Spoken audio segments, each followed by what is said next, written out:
ایک گھنے سبز جنگل میں ایک چھوٹی سی چیونٹی رہتی تھی جس کا نام ٹینو تھا۔ وہ باقی چیونٹیوں سے چھوٹی اور کمزور تھی۔ جب باقی چیونٹیاں تیزی سے دوڑتی تھیں تو ٹینو پیچھے رہ جاتی تھی۔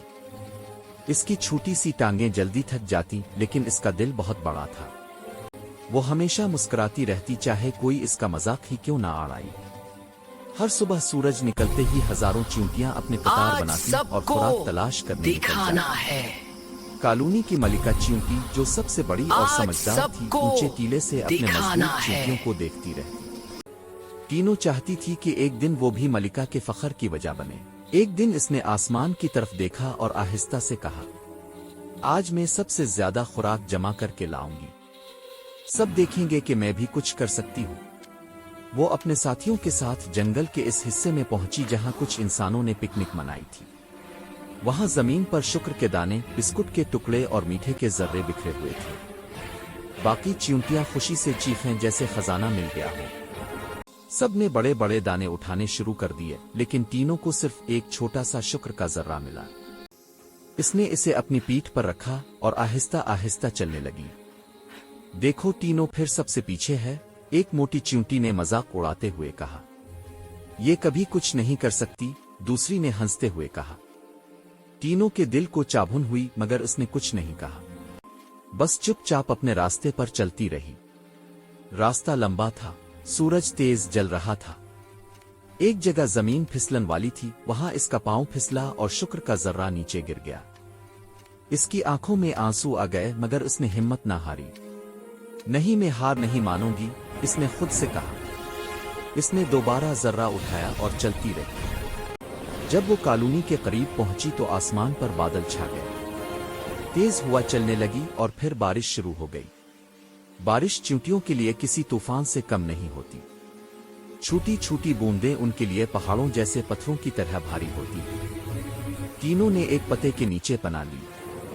باقی چیونٹیاں تو پہلے ہی کالونی پہنچ چکی تھیں۔ وہ محفوظ تھیں مگر ٹینو ابھی راستے میں تھی۔